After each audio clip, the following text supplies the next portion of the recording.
오늘 로마서 18번째 시간을 벌써 맞이했습니다. 로마서 14장은 교회 안에서 성도들 간에 대단한 문제는 아닌데 사소한 문제로 인해서 좀 의견의 차이가 있고 갈등이 생길 때 우리가 어떻게 이것을 잘 성숙하게 해결해 나갈 것인가 하는 그런 내용을 다루고 있습니다.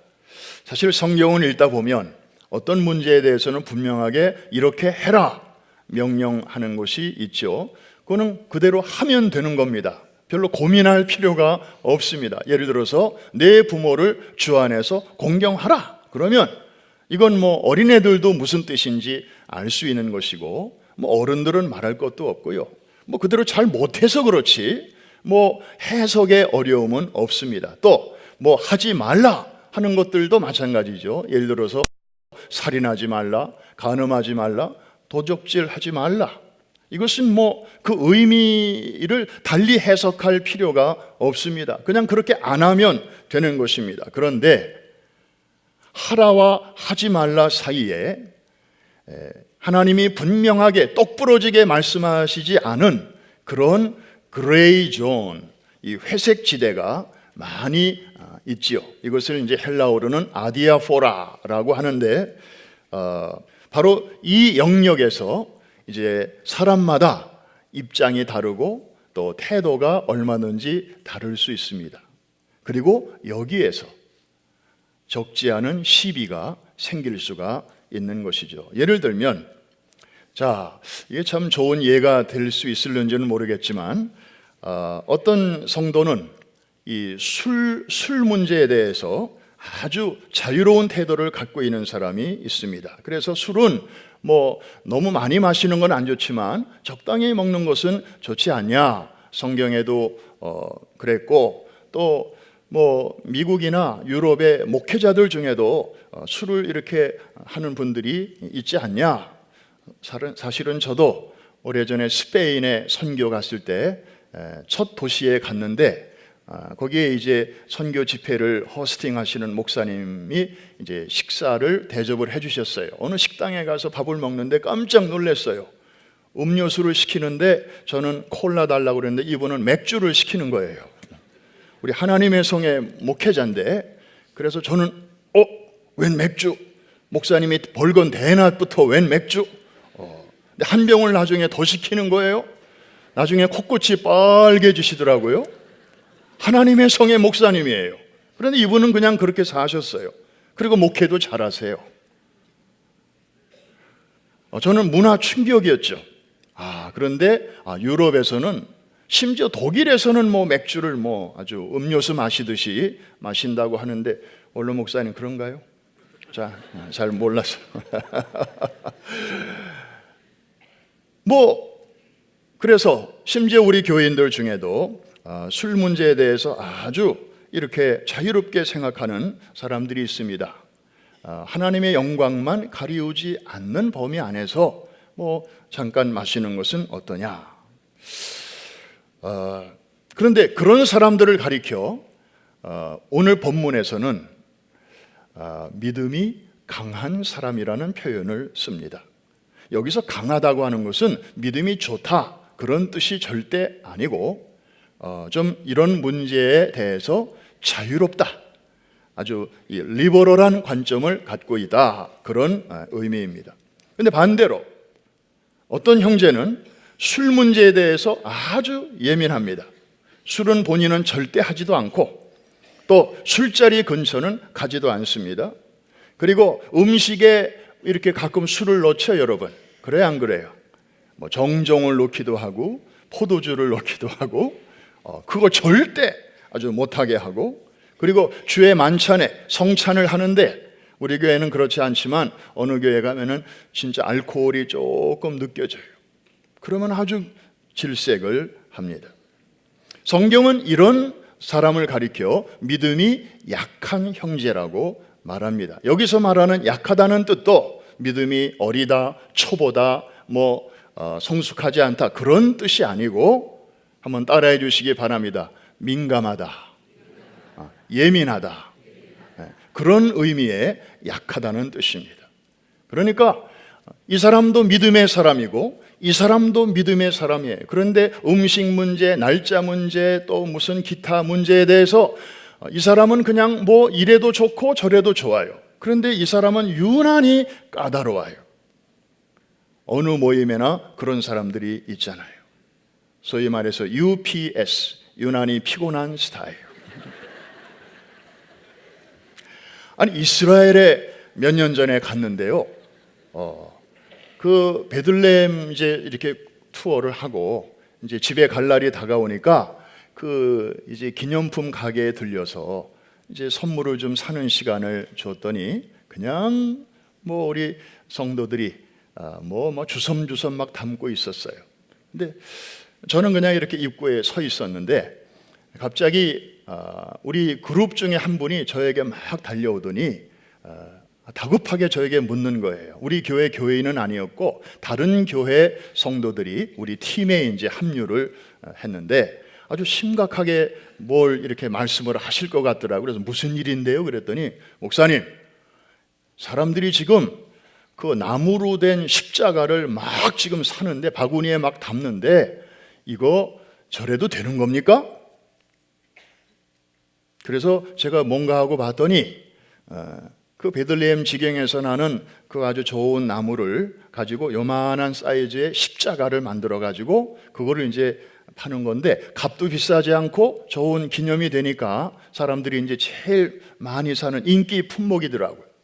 근데 이분이 얘기하는 것은 뭔가 들어봤더니 십자가는 예수님의 고난의 상징, 우리의 구원의 상징이기 때문에 그거는 아주 엄숙해야 되는데 저 나무 십자가는 모퉁이를 다 동글동글하게 깎았다는 거예요.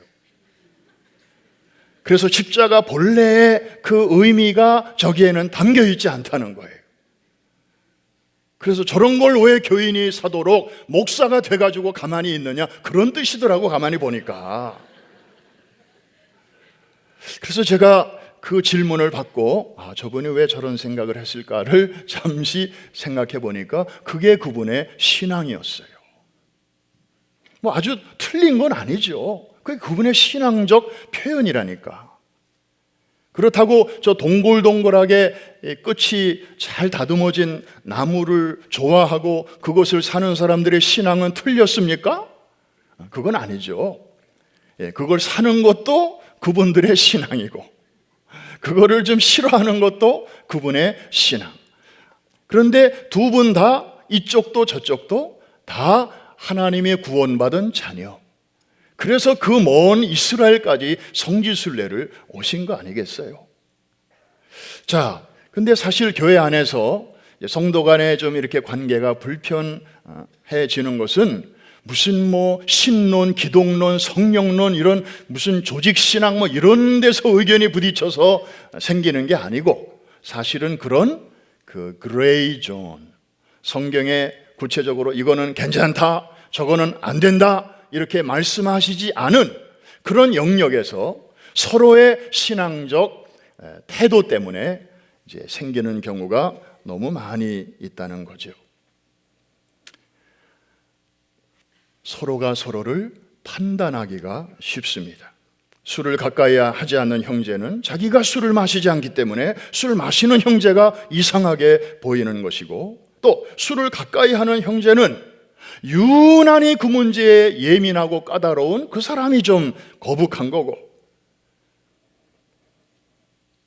교회 안에 이러한 의견 충돌은 자칫하면 서로를 심판하고 정죄하고 판단하고 그리고 이제 분쟁을 일으키고 목장의 혹은 교구의 화평을 깨트리게도 됩니다. 바울 당시의 로마 교회 안에는 가뜩이나 이방인과 유대인이 함께 공존하고 있는 데다가 목회자는 없지요. 그러니까 뭐 성경이 말씀하고 있는 것에 대해서 해석도 조금씩 다 다를 수가 있다 보니까 이런저런 갈등이 많이 있었나 봅니다. 그러니까 바울이 그 소식을 듣고 이제 고린도에 있으면서 이 편지를 쓰는 가운데 이런 문제에 대해서 이제 내용을 담고 있는 것입니다. 자, 하나님께서 이런 문제에 대한 솔루션을 어떻게 제시해 주셨는지 참 궁금하죠. 이제 한번 들어가 보겠습니다. 자, 여기에는 믿음이 강한 쪽이고 이쪽은 믿음이 약한 쪽입니다. 다시 말씀드립니다. 강하다는 것은 믿음이 단단하다, 좋다 이런 뜻이 아니고 한 번 더 따라해 주시기 바랍니다. 자유롭다. 그냥 개의치 않는 거예요. 간간히 술을 먹든 심지어 담배 피는 것도 좀 피면 어떠냐? 내가 정말 예수 믿고 신앙생활 잘 하면 됐지. 이렇게 생각하고 가끔씩 담배 피는 거예요. 그래서 한국의 어느 교회 갔더니 교회 안에 흡연실을 만들었더라고. 왜냐하면 부인은 아주 신앙에 좋고 잘 나오는데 남편인 보고 나오라고 그랬더니 나 담배 못 끊어서 못 나간대. 사람들이 내 옆에 오면 담배 냄새가 나기 때문에 창피해서 못 나간다는 거예요. 그래서 담배 못 끊어서 교회당 안 나오는 것과 예배당 나와서 흡연실에서 담배 피면서 예배 드리는 것과 어느 게 좋으냐고 전체 교인들에게 물어봤더니 흡연실 그래서 만들었대요.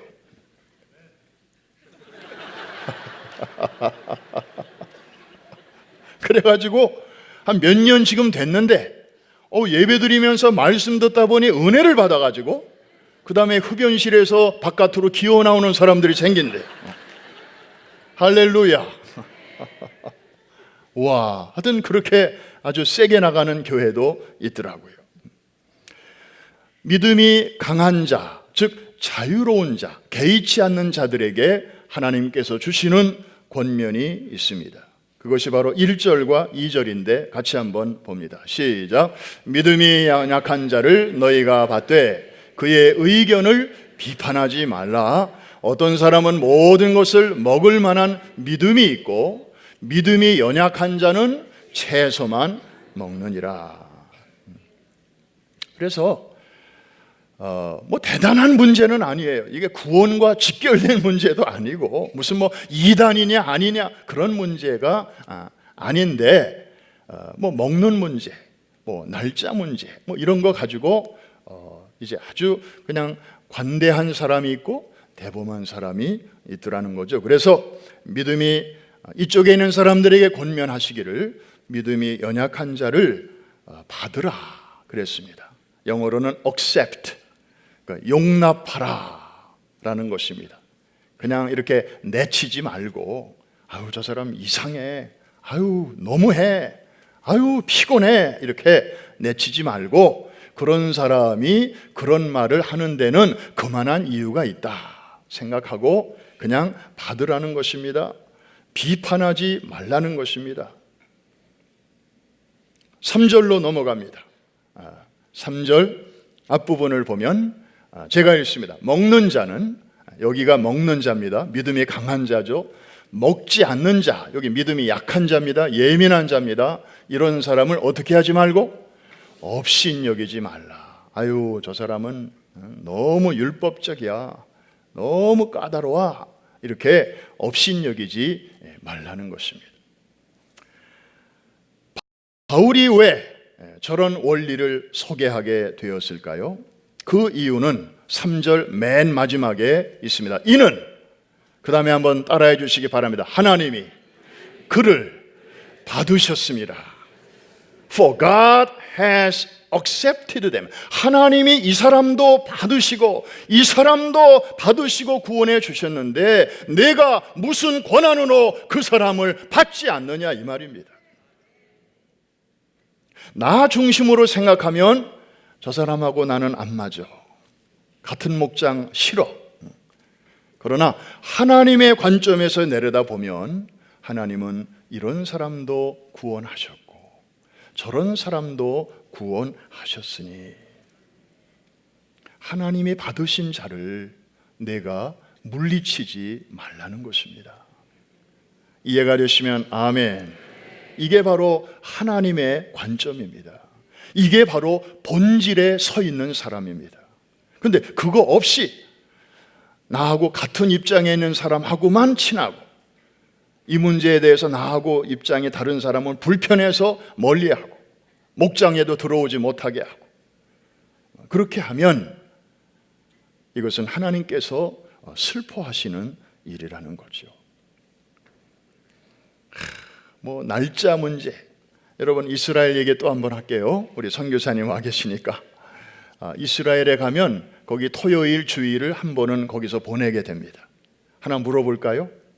이스라엘에서 예수 믿는 유대인들을 메시아닉 주라고 부르는데, 이분들은 예배를 토요일 날 드릴까요? 주일 날 드릴까요?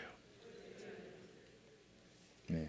토요일이라고 말씀하신 분들은 한번 갔다 오신 분들일 가능성이 많고, 주일이라고 말씀하시는 분들은 아직 그 현장을 잘 모르시는 분들이고, 거기 가니까 토요일 날 예배를 드리더라고요.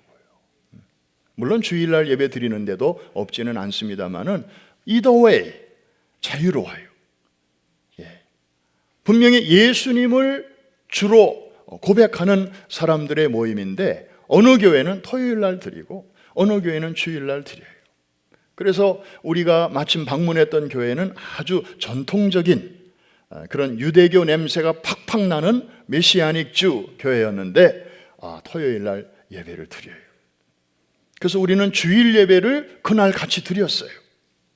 그러면 그 다음날 주일 되어서 우리 예배 따로 드려야 될까요? 아니면 어제 드린 거로 그냥 된가요?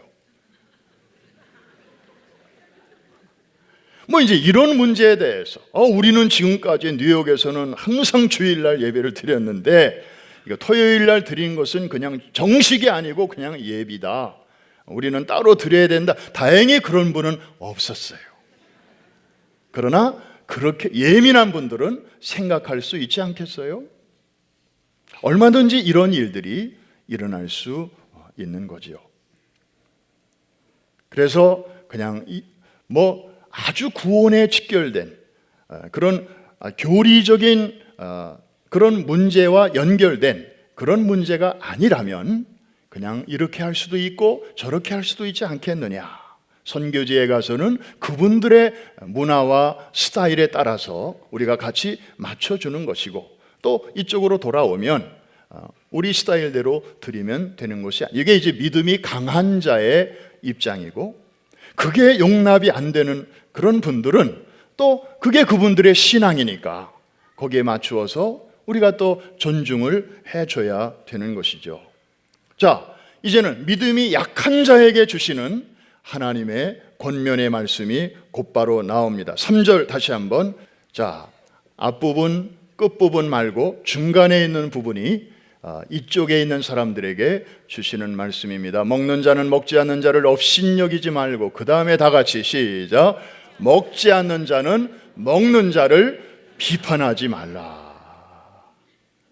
나 술 절대 안 먹어. 어떻게 예수 믿는 사람이, 어떻게 세례받은 사람이 술을 먹어? 그래서 아주 예민하게 반응하는 사람들이 있잖아요. 그분들에게 주시는 말씀입니다. 먹지 않는 자는 먹는 자를 비판하지 말라. 무슨 집사가 저래, 무슨 교회 재직이 저래, 저 교회는 도대체 어떻게 된 교회야? 목사가 설교를 어떻게 하길래 저렇게 돼? 얼마든지 그런 반응을 보일 수 있거든요. 그런데 그분들에게는 저렇게 말씀하셨습니다. 사실 먹지 않는 사람의 입장에서는 자기가 안 먹으니까 다른 사람들도 다 자기처럼 돼야 된다고 생각을 할 수 있습니다. 그러니까 이렇게 저렇게 비판할 수 있죠. 똑같아요. 이쪽에서도 마찬가지예요. 반대로도 그런 생각을 가질 수 있습니다. 그런데 이제 마지막으로 하나님께서는 이쪽 또 이쪽 모든 사람에게 이제 결론적으로 주시는 교훈의 말씀이 그 다음에 나옵니다. 13절 우리 한번 점프해서 13절, 이것은 어느 한쪽이 아니고 모두에게 주시는 말씀이다. 다 같이 시작. 그런즉 우리가 다시는 서로 비판하지 말고 도리어 부딪힐 것이나 거칠 것을 형제 앞에 두지 아니하도록 주의하라. 한번 따라합시다. 서로 비판하지 말라. 그러니까 하나님께서 위에서 내려다 보실 때 큰아들, 작은아들이 서로 화목하게 지내야 되는데 별 시시한 거 가지고 서로 이제 막 너는 왜 나처럼 안 해? 너는 뭐 이러면서 막 싸우고 있으면 부모의 입장에서 얼마나 가슴이 아프시겠느냐. 그러므로 서로 판단하지 말고 도리어 부딪힐 것이나 거리칠 것으로 형제 앞에 두지 아니하도록 가라. 자, 15절 들어가면 조금 더 구체적으로 나올 것입니다. 15절 다 같이 시작.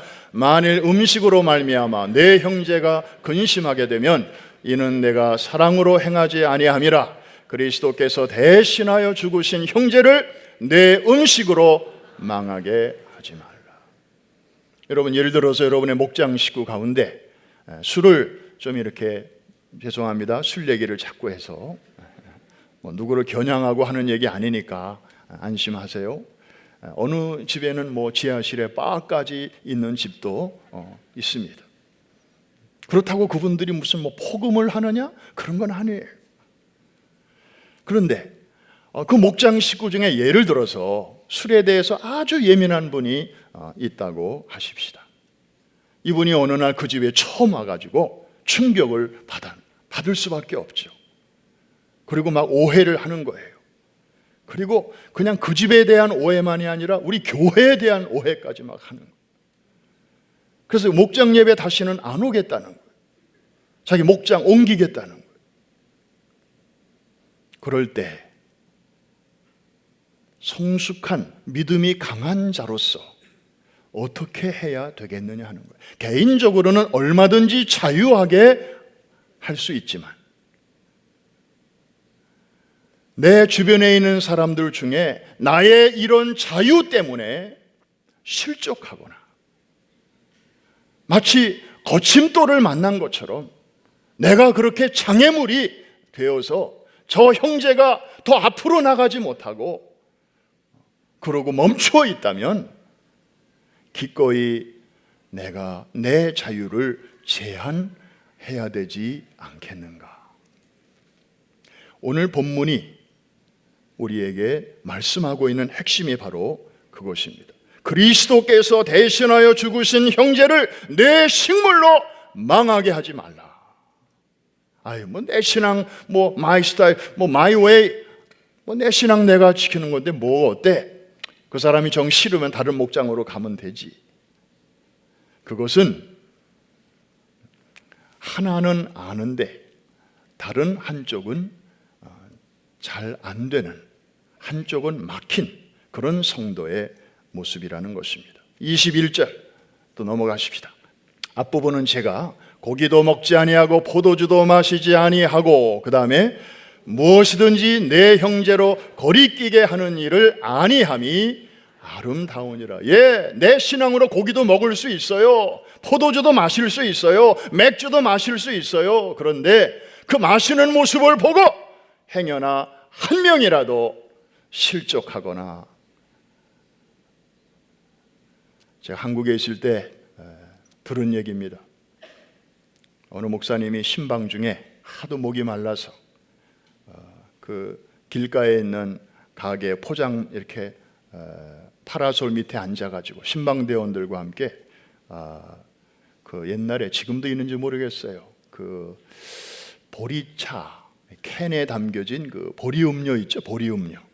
그래서 그거를 이제 유리컵에다가 쫙 담아가지고 마시고 있었는데 그 다음 한두 주 지났는데 교회 안에 이상한 소문이 퍼졌어요. 목사님이 신방 중에 맥주를 마셨다. 보리 음료가 멀리서 보면 맥주처럼 보여요. 그냥 이 탄산 음료인데, 그러니까 지나가면서 속도 모르고 그러면서 이렇게 이런 얘기 저런 얘기 하니까 그게 그냥 이렇게 퍼져버린 거예요. 제가 그 얘기를 듣고 나는 절대로 길거리에서는 보리 음료를 마시지 말아야 되겠구나. 참 유치한 생각이죠. 그런데 아니, 지나가면서 그걸 보고 실족한 사람이 있을 수 있잖아요. 내용을 모르고.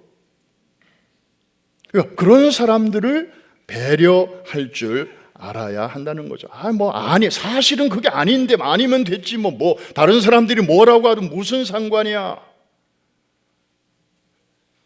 그렇게 살지는 말라는 것입니다.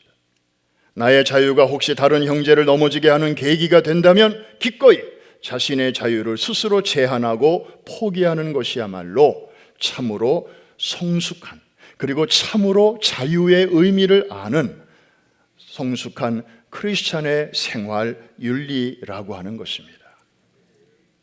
다른 사람들에게 거침돌이 되면서까지 내 자유를 내가 누리는 것보다는 차라리 그 자유를 그분을 위하여 제한하는 것이 주님께서 가르쳐 주신 하나님 나라의 윤리다 하는 것입니다. 결국에는 이제 배려하라는 거죠. 여러분, 재미있는 얘기 제가 하나 들은 거 있어요. 어느 선교사님이 아프리카 선교사로 가셨어요. 저 오지로 들어갔어요. 다른 선교사도 없고 그냥 거의 원주민들이 문명과 동떨어져서 사는 그런 곳으로 갔는데 고맙게도 추장이 어느 날 이 선교사님을 집으로 초대를 한 거예요. 그래가지고 이번은 나름대로 이제 예의를 갖추는 하고 정장을 하고 추장이 사는 그 움막 안으로 딱 들어가는 순간 깜짝 놀랐어요. 다 벗고 있는 거예요. 그 마을은 벗고 사는 거예요. 그래가지고 얼마나 불편했는지 몰라요. 그 자리에서 벗을 수도 없고. 얼마 후에 추장이 또 이 선교사님을 초청을 했어요.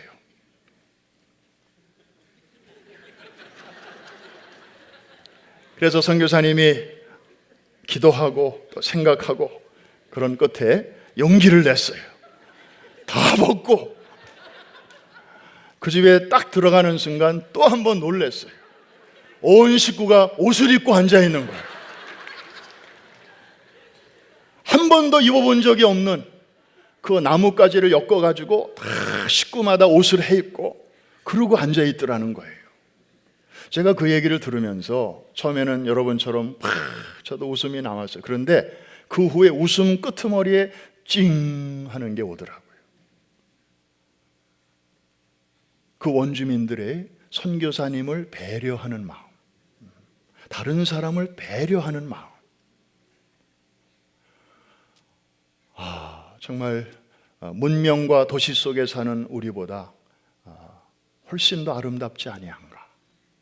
우리는 그냥 우리가 조금만 불편하면 그냥 배려해야 할 줄은 알지만 그게 행동으로 잘 나타나지 않잖아요. 여러분, 지난 한 해 동안 하나님의 은혜로 우리 교회에 173명의 새가족이 오셨고 그 중에 148명이 정착을 하셨습니다. 여러분, 새가족들이 공통적으로 잘 추는 춤이 있는데 아시죠? 엉거주 춤이라고. 교회 처음 나오신 날 주차를 어디에다 해야 할지, 예배당에 들어왔는데 어디에 앉아야 할지, 예배 후에 화장실이 급해서 가야 되는데 도대체 가까운 화장실이 어디 붙어 있는지, 예배 후에 자녀를 만나야 되는데 몇 시까지 어디로 가면 만날 수 있는지, 또 아래층에 식당에 내려갔는데 이 광활한 식당에서 내가 앉을 자리는 과연 어디인지, 얼마나 어색하고 또 긴장이 되었겠습니까? 몇 주 전에 새가족 섬김이 교육이 있어서 그때 제가 들어가서 거기 모인 섬김이들 앞에서 강조한 것이 하나 있습니다. 여러분, 이것저것 많이 배우셨는데 한 가지를 꼭 기억하십시다. 이 자리에 앉아있는 우리도 전에 언젠가 이 교회에 새가족이었던 때가 있었다는 사실을 기억하십시다. 그거를 잊어버리지만 않는다면 새가족의 입장에서 말하고 생각하고 그리고 잘 안내할 수 있을 테니까요. 말씀을 마치면서 성경에 나오는 동시대에 활동했던 두 지도자의 이야기로 말씀을 마치려고 합니다. 에스라와 느헤미야에 대한 이야기입니다. 에스라가 바벨론에 끌려간 이스라엘 백성을 예루살렘으로 이제 인솔하고 돌아올 때 그 스토리죠. 에스라는 성경을 깊이 연구한 사람이었습니다. 그래서 하나님에 대해서 너무나 잘 알고 있었습니다. 그래서 백성들을 이끌고 이제 예루살렘으로 갈 때에 내가 왕에게 도움을 요청하지 아니하리라. 우리를 군사들을 보내주셔서 우리를 가는 길에 좀 지켜주십시오. 그런 요청을 하는 것을 에스라는 부끄럽게 생각했어요. 성경을 보니까 우리를 도울 보병과 마병을 왕에게 구하기를 내가 부끄러워했다. 이게 에스라의 신앙이었어요. 얼마든지 요청할 수 있었지만 왜? 돌아가도 좋다는 명령을 받은 마당에 그런 요청 뭘 못하겠습니까? 그런데 아닥사스다 왕에게 군대를 요청하지 않고 군사 없이 그 길을 간 것입니다. 그 길은 수백 마일이 되는 아주 먼 길이었고 중간중간에 도둑과 강도의 위험이 있는 길이었습니다. 그런데 그는 군사적 보호 없이 그 길을 걸었고 나중에 성경을 보니까 하나님의 선한 손의 도우심을 힘입어 예루살렘까지 평안히 도착했다. 할렐루야. 이게 에스라의 신앙이었습니다. 그로부터 11년 뒤에 느헤미야는 동일한 일을 합니다. 왕도 똑같은 아닥사스다 왕입니다. 그런데 느헤미야는 에스라와 달리 호위병을 요청합니다. 군대 장관과 마병을 보내어 나와 함께 하게 하시기로. 느헤미야는 군대를 대동하고 예루살렘으로 갔다는 것입니다. 여러분들에게 묻습니다. 하나님은 두 사람 중에 누구를 쓰셨습니까? 맞습니다. 둘 다 쓰셨습니다. 서로 신앙의 스타일은 조금씩 달랐습니다. 태도가 조금씩 달랐습니다. 그런데 둘 다 하나님이 쓰셨습니다. 이렇게 해야 하나님이 쓰시고 이렇게 하면 하나님이 안 쓰시고 그거는 다 인간적인 관점이었습니다. 그래서 한 사람은 성전을 재건하고 그 다음에 백성들의 마음에 무너진 성전까지 재건하는 일에 에스라를 쓰셨고 그리고 또 한 사람인 느헤미야는 성전을 에워싸고 있는 성벽을 다시 재건하는 일에 하나님께서 귀하게 사용하신 것입니다. 이해가 되시면 아멘. 이게 하나님의 관점이고 이게 본질이고 이게 바로 하나님의 그 마음인데 우리가 그 관점을 놓치면 서로가 서로를 바라보게 되고 여러분 이 많은 사람 가운데 여러분과 똑같은 생각, 똑같은 느낌을 가진 사람은 오직 한 사람밖에 없습니다. 누구? 나밖에 없습니다. 옆에 있는 사람 다 달라요. 여러분과 똑같은 사람 아무도 없습니다. 그러니 이 관점 놓치면 우리는 다 비판하게 되고 다 판단하게 되고 그냥 교회 생활이 그렇게 해피하지 않아요. 사랑하는 성도 여러분, 우리도 이런 사람도 하나님은 예수 그리스도의 보혈로 닦아서 하나님 자녀 삼아주시고 저런 사람도 하나님은 또 닦아서 자녀 삼아 주신 줄로 믿습니다. 집안 형제가 많이 있어도 형제마다 또 다 다를 수 있지 않습니까? 다르지만 서로 화목하고 그리고 잘 지낼 때 부모의 마음이 흐뭇하듯이 우리 하나님의 관점을 가지고 성숙한 믿음의 세계를 훨훨 나르시는 우리 모두가 될 수 있기를 주의 이름으로 축원합니다.